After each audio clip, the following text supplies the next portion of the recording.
The Tim Heale Podcasts. Ordinary people's extraordinary stories. Welcome to the Tim Heale Podcast. In this episode, I'm going to have a chat with Sam. Sam's going to tell us where and when he was born. He's going to describe what it was like where he grew up, the sort of schools he went to, and the education he received. So Sam, away you go. Thank you, Tim. Pleasure to be here. And the easiest way for me to start is I was born in Southampton, England, and had a very early childhood there. And at the age of 4, my family said, "Oh, we're moving over to Canada," and and I always love when people said, "Well, what brought you to Canada?" I was like, my parents did. I was too young to really make any decisions. And we arrived in Vancouver, and I'm glad that we arrived in Vancouver because some of the harshest winters throughout Canada are further east than us. And ever since I was 4 years old, I've grown up in a place called North Vancouver. People may have heard of Vancouver, and North Vancouver is a suburb. It's a beautiful place. I mean, the way I best describe it is I'm 3 blocks away from the wilderness, 7 minutes if I drive to the waterfront. That's how long it'll take me. And then I can hop on a passenger ferry, and in 12 minutes, I'm in downtown Vancouver in the hustle bustle of street life. In the place where I live as well, you can actually ski in the morning and golf in the afternoon. Like it's got everything you need here. It's a beautiful place of greenery, and our weather is very much like London weather. So, it wasn't that much of a transition to come over here for us as a family. Yeah, so our weather's been a bit strange this year. It hasn't been that cold. We haven't had any storms, and we've had a lot of migrants crossing the channel, which, right. I mean, at the moment it is becoming a bit of a drama for us. However, having said that, this is what it is. So yeah. So Southampton is not far from Gosport. Yeah, Southampton. So whenever I head back to England, I always make a trip down to Southampton to go see my aunt, and then have a cup of tea with her, and spend time with her, and go to the house that I was born in. And but I've also got a lot of friends that are in London and Kent and East Sussex. So it's another home for me. Brilliant. So Vancouver, then you got there. You moved there when you were 4, so I guess that you don't have a great recollection of what it was like here before you went. What about your experience when you arrived there? Yeah, you know much about the time then? Yeah, so I do, and I mean the only recollections or memories, not when I was 4 when I left England, but the numerous times I've been back to England, about 20 times, 25 times. So that's the familiarity I have is after the fact. But when I arrived in Vancouver, what I do recall is that we arrived, we didn't know very many people here, and there really weren't a lot of immigrants in Vancouver at that time. And we only knew one family or 2 families, and then we settled in. And that's probably also the reason we picked Vancouver, is out of all of Canada we only knew 2 people or 2 families, and they resided in Vancouver. And my father said the reason he chose Vancouver is he heard it's such a beautiful place. But our roots and my parents' roots, are from Fiji Islands, which is near Australia. And he just sort of sensed that Pacific Ocean just drew us to a bit closer to the coast and back to Fiji type of thing. And growing up in Vancouver, normal childhood. I mean, you go and play with your friends, and you go to school, and you assume that Canadian life, and you assume that, okay, now I'm Canadian, and as a result of it, we play hockey, and we eat hot dogs, and when we fall down and start bleeding, we bleed maple syrup. Now you know that you are Canadian.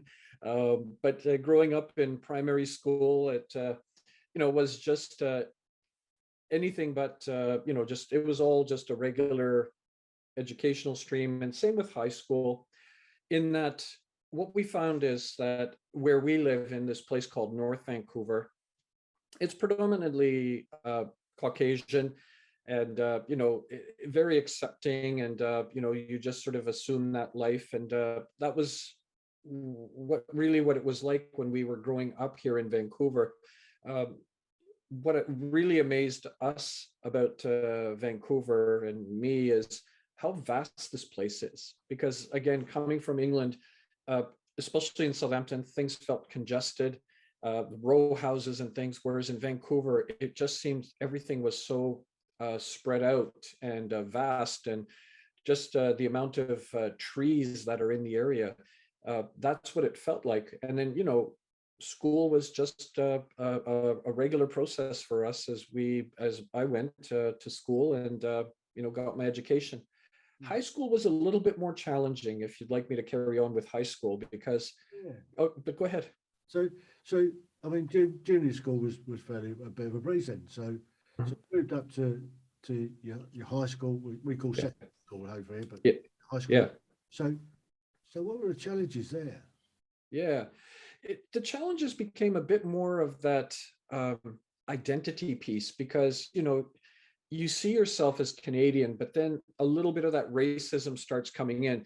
And it wasn't so much the friends that I had or made, it was other people. Now, see, in primary school, you have a smaller gathering of students.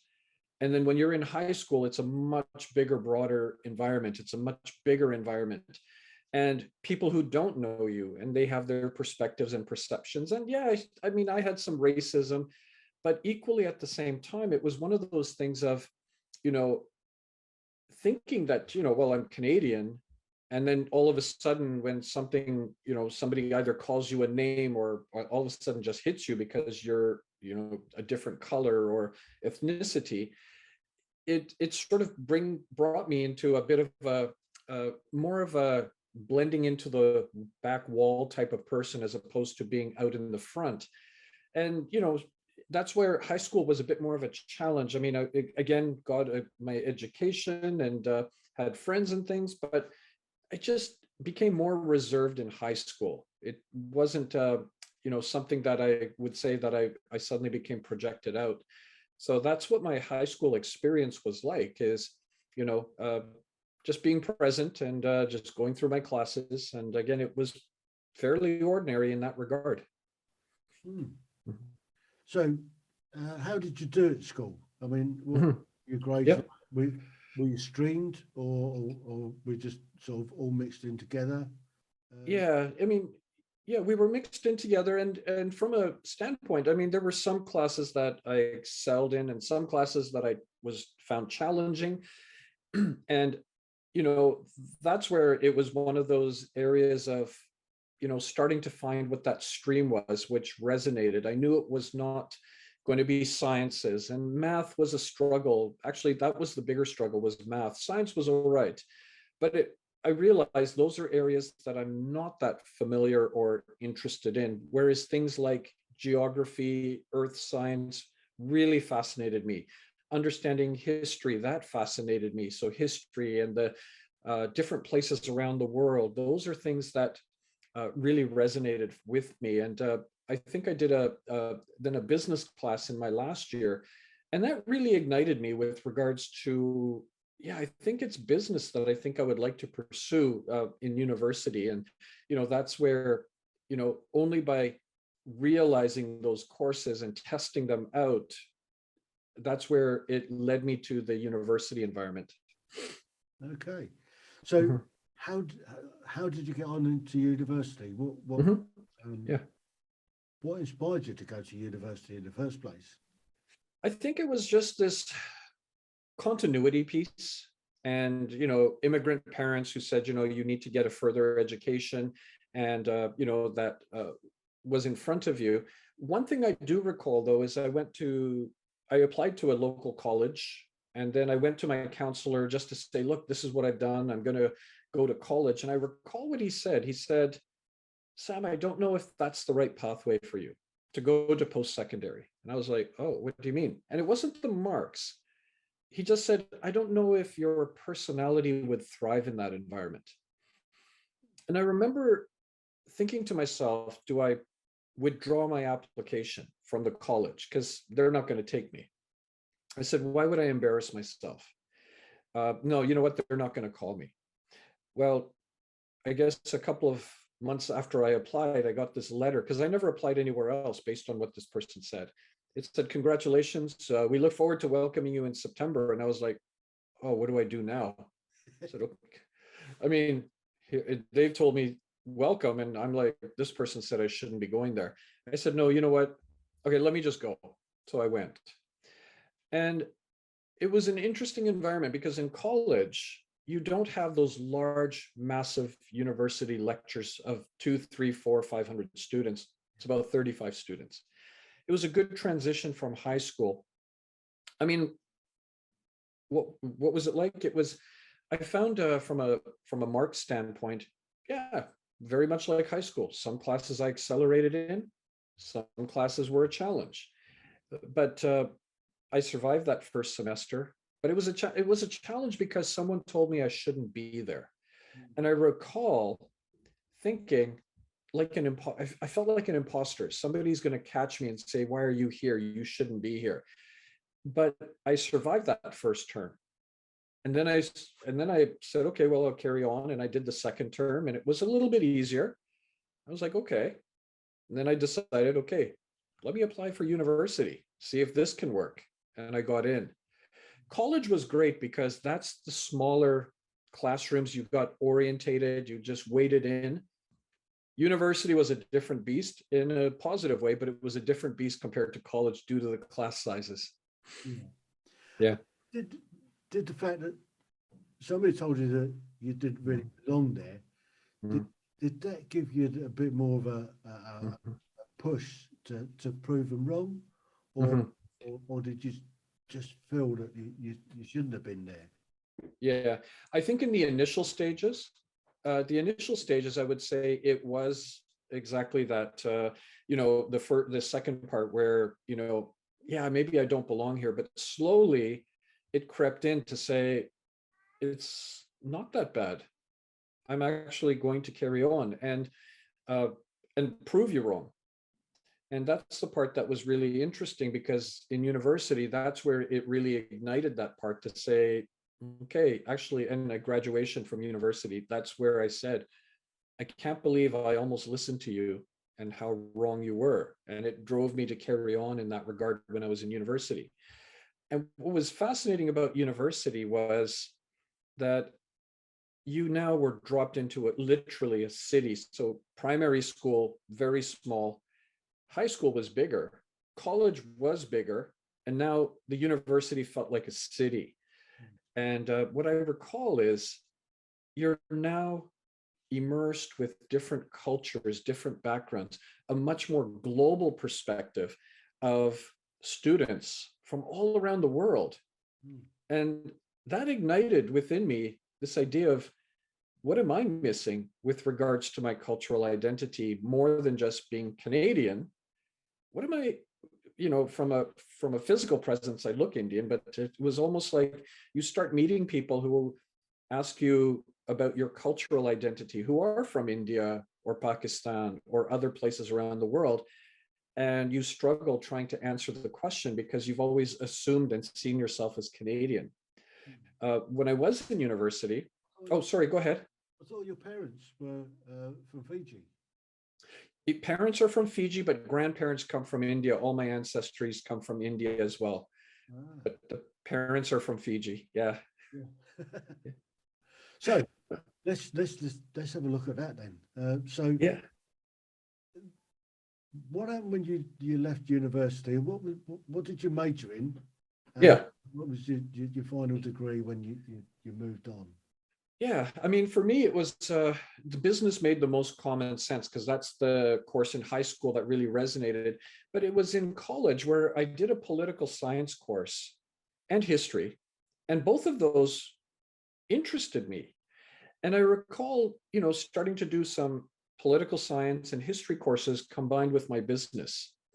And I recall that, the business courses, some of them accelerated in, like when it dealt in human psychology or business psychology when it dealt in the creative side of marketing. But then when it came to finance and accounting, not so much, because again, the numbers side. But then the political science and the history part, that's where I sat back and I was like, okay, this is fascinating stuff. I found business was practical, but then I found history and political science really just igniting that curiosity in me. And then I had to make a decision, am I going to do political science or am I going to do history combined with my business degree? And I wound up picking political science because, again, I was fascinated by the world and politics and things like that. So I graduated from Simon Fraser University with a degree in business and a double major in business and political science. In business, my concentration was human resources, and in political science, it was international relations. So both of those combined, you're now at graduation thinking, okay, what next? And then that's where you're sitting there and you're like, okay, everything. Yeah, because everything familiar to me was at university. Now you're popped out of there and it's like, okay, what now? So where did you go from there? Mm-hmm. Well, again, it was a bumpy ride because, I don't think the university prepared me. The university prepared me with regards to giving me the academic knowledge, but it didn't prepare me for the next step once you cross the stage with your degree. And I recall sitting there going, okay, I'm going to apply for jobs. And I recall applying for these jobs. And all of a sudden, back then there was no internet or whatnot. You actually had to type your letter or handwrite it. You had to hand deliver it or pop it in the mail. And I sent out about 12 letters. And 12 of these letters were out. And I thought to myself, okay, who's lucky to hire me? And sat back. 2 weeks later, a letter arrived.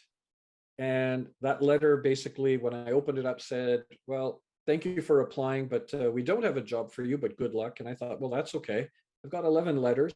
I'm going to do 3 more today. And I just sort of randomly, would send out letters. And Tim, it was like the tide. The more letters I sent out, the more rejections were coming back. And it was interesting because there was a shift from, who's lucky to get me to, am I lucky to get a job? And, it made me realize I wasn't prepared. And part of the reason being is I was not really thinking about what I wanted to do, and at the same time, I didn't really know who I was with regards to that internal side of things. But then I always tell people, I finally got my job. I finally got my first break after 86 rejection letters. Okay. 86 rejection letters. That's about the size of a brick because I still hold on to those letters. So my first job was an entry-level government job. Made sense, business and political science. But that first job was being a janitor in a hospital mopping floors because that's government work. So here I am mopping floors. Specific on your next resume, do you? No, exactly. Government work. What I did. Yeah. Well, I could have put myself as a crane maintenance supervisor because the toilets were made by the company Crane. Maintenance, because that's what I was doing. And supervisor, well, because no one else was working with me on the shift, so I was supervising myself. So there's my resume title. But you know what? I learned 3 valuable lessons from being a janitor. The first lesson, my father said, I don't care what you do, you make sure you do the best job possible. Your reputation's on the line. There was no floor cleaner than at the end of my shift, and there was no rubbish bin left full. Second valuable lesson, I'd get on the elevator with nurses, doctors, and administrators, but I've got a janitor's uniform, and I'd be ignored because we are professionals, you're a janitor.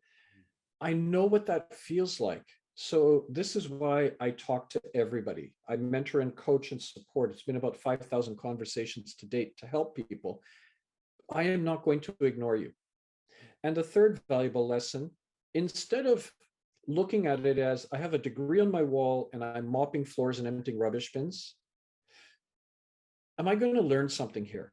And I uh, brought within me a learning mentality to say, in anything we do, challenges, obstacles, successes, what are my life lessons here? And taking that and saying, in anything we can do in life, there are life lessons. And I did that for a year and was very patient with regards to, this is not the end. This is the start. So that's where I wound up starting with regards to the journey then into this life of a career. Mm-hmm. Brilliant. So going from a janitor, yep. Where did that take you? So I eventually got a retail job, a management training program. And it's interesting because what I often say is, and the analogy I use is, think of your career or your job as a suit. And I'm wearing a 52 short suit. Now I'm a 42 regular. So if I put on a 52 short suit, sleeves will come up halfway. My trousers will be up to shin level, and I could wear this as a double-breasted. I could do the job, but it didn't fit like a 52 short suit. I decided, okay, after 1 year, yeah, this isn't right. So I managed to get a job with a Crown Corporation as a claims adjuster. And I still remember that when I went to the interview, because I had customer service experience now and that claims adjuster needed that, the human resources person reflected on that. And he said, no, this is the type of person we're looking for, is someone who can deal with the customers, our clients. And he said, look, we have an immediate opening in Smithers, BC. Now, British Columbia is a massive province here in Canada. And I had to ask the human resources person, I said, where's Smithers? And the guy said, actually, I don't know. Let's look on the map. And it's smack dab right in the center of British Columbia. And, you know, I talked to a friend of mine and he said, Sam, if you take that position, you are going to get such tremendous experience that it's going to accelerate your work in this company. So I took it and I went up to Smithers. I went with my wife. And for about 1.5 years, lived and worked in Smithers, a small community of 5,000-6,000 people, very cold winters, beautiful summers, and amazing people because it's a small town mentality. Everybody says good morning. Everyone says hello. I really enjoyed my time there. But my family roots are here in Vancouver. So eventually I made my way back to Vancouver. And I spent about 5 years extra, like doing claims, and it still felt like that 52 short suit. Mm-hmm. I could do this job, but it just didn't seem to fit. And then I started, and this is where the shift really happened. I stopped focusing on what I was doing as a claims adjuster and started focusing on, who is Sam? And I realized that the job didn't fit. Okay, but then what is it that I do want? Yeah. And I started focusing on that, and I realized I think I needed to be out in the community, doing road safety, preventing crashes from happening, and the impaired driving and speeding issues and things. And I had no experience in this space, and I started by asking the guy in my area who worked in road safety, what's it like? Anyways, I went on a journey then, volunteered a lot of my time to learn about road safety, helping here, doing things here, speaking there. And, next thing you know, my manager in the office said, well, you're claims, but I see you're doing this job or doing this.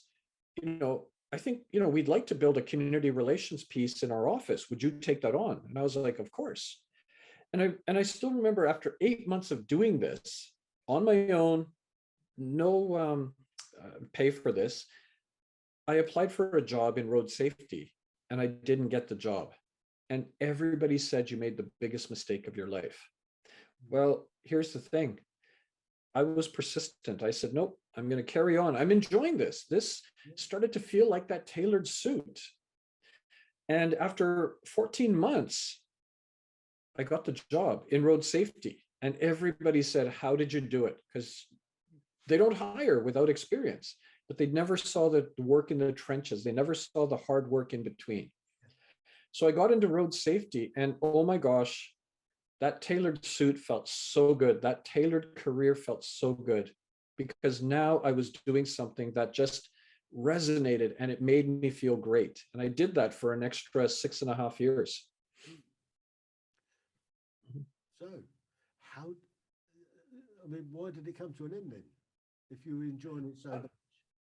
Okay, so it's in, yeah. So they offered a buyout to all the employees. They said, you know, we need 850 people out of 6,000 to leave. And it was interesting because people said, of all the people, you're the one that shouldn't leave. Great wages, great benefits, pension, government work, stability. You thoroughly love your job. And if you leave, you don't have a job except your severance package. And I looked at it, and Tim, there were two words. So think of it this way. There's a computer screen in front of me. There's a dialogue box that you click, and then you're leaving the company, and my cursor's down in the corner. And I'm sitting there, and there were two words that resonated or that emerged in my mind: comfort and uncertainty. Comfort is what we strive towards. Comfort is what society wants us to have. But my realization with comfort, I stopped growing as an individual. And I thought, what else is out there? The other word of uncertainty. Well, with, 850 people out of 6,000 leaving, the company is going to be able to tell me where they can move me to fill up the gaps. By leaving, I control my uncertainty. And I walk to the edge of the cliff because I click that button to say, I'm comfortable and I need to see what else is out there. And uncertainty, no, I have the uncertainty in my, I'm gonna realize this uncertainty. 100% of the people around me said, you are making the biggest mistake of your life. Family, my wife, my friends, my colleagues. But I went and I clicked the button. Now, I didn't just jump off a cliff to say, well, okay, see you later, bye-bye. No, I had thought about this. And the who I am versus what I wanted to do was my parachute. Because I started emerging with these 5 words that were really important to me. Back then, it was leadership, story sharing, corporate community relations, student development, and community do-gooder. And after 2.5 months, after taking a little bit of time off, I thought, okay, I better start looking for work, but I still have time. And, there were 2 places that I think I really wanted to work. One was the Olympic bid committee, because Vancouver was looking to host the Olympics in 2010, and Simon Fraser University. So I went in on a Wednesday, closing date Friday, 3 interviews later, I'm working on the Olympic bid to get the games to Vancouver. And oh my gosh, what an amazing project that I worked on for, 14 months. Because we won it. We got the Olympics in 2010. And it was such an amazing environment to work in. And I still recall the CEO and I driving to a venue or to a place, and, just the 2 of us in a car, and a wonderful man. And he turned to me and he said, Sam, why are you part of this? Why do you want to be a part of the Olympic bid? And I said to John, John, I want to work on a project that's going to unify Canada like nothing has unified us before. And he looked at me and he said, absolutely the reason why you should be with us. And it made total sense. So worked on the bid committee, we won the Olympics.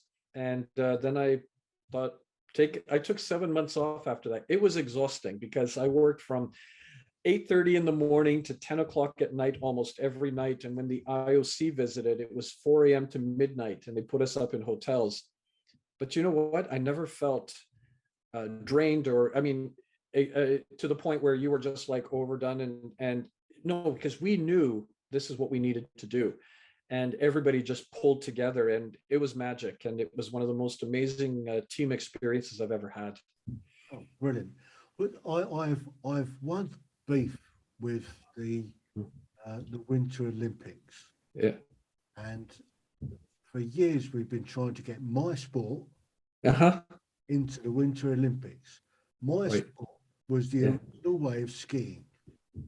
Ah, I'm a telemark skier, and okay. I ski competitions. I ski for the army. Telemark. I've taken part in several of the British telemark championships that we hold. Mm. We used to hold them in Austria, then we moved to France, Yeah. and we the UK have actually run an FIS World Cup Hmm. series for Right. in telemark, and the World Olympic. Yeah. Well, I think that just this year they've Right. they've now included it in the Tokyo Olympics, Okay. the Beijing Olympics. It was just, Yeah. I think, Yeah. I think we've got telemarkers in there.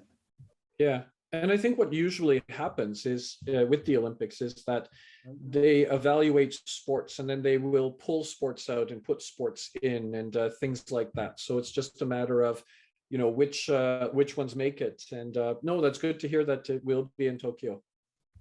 Yes. Mm. So, Mhm. fingers crossed, not Tokyo, it's Beijing, isn't it? Oh, yes. Right now it's Beijing. Yeah. So hopefully telemark will come to the forefront and will Mhm. Yeah. for years to come at Yeah. the Olympics. Yeah. Yeah.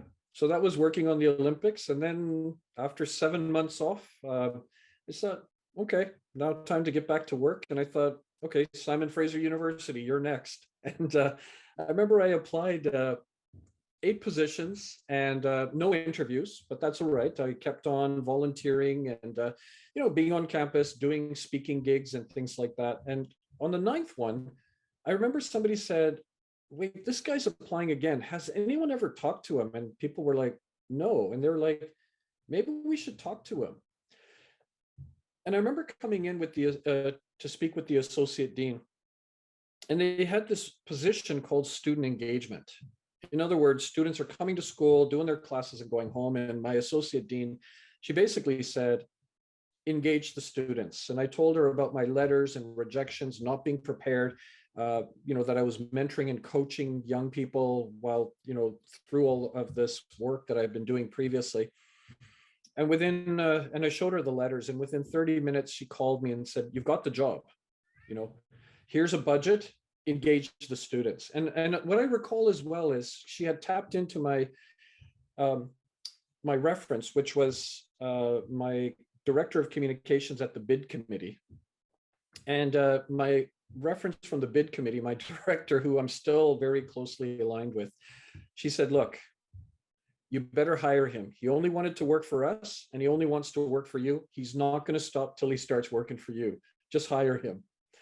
And for 8 years, I got to build out a student engagement program that just, it's fascinating to see a culture shift, because culture is really difficult to shift. But when I got in, it was the culture of disengagement. But by the 8-year mark and throughout the 8 years, we saw a shift in culture from disengagement to coming to our university because there was so much engagement and extracurricular activities. Because my mantra in all of this is, while you're here from an academic standpoint, that's only going to carry you so far. Employers are saying, what is it that you can do?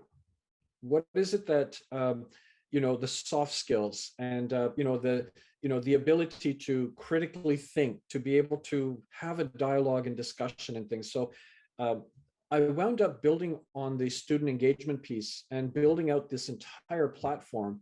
And, then while I was doing that, I was working on my master's at the University of Exeter, and my associate dean tapped me on the shoulder and he said, do you want to teach? And I was like, oh, never thought of that. And then I was like, because at the 8-year mark, I was starting to feel comfortable in that position now in student engagement. Thoroughly loved it. Well, Yeah.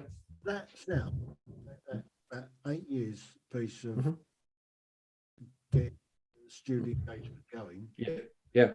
is a psychological operation. Mhm.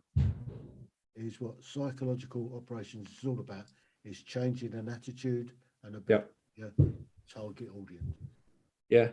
Yeah. At the end of it, I guess you've managed to show that Yeah. the time that's worked, and you've got that measure of effect that Mhm. you've cracked it. Mhm. Yeah. Yeah. No, and that's where my associate dean didn't want me to leave. Did you have any? Did you have an understudy that you brought along the way to be able to hand over to? Yeah. So what I did was everything that I was building, I said, has to have sustainability built into it.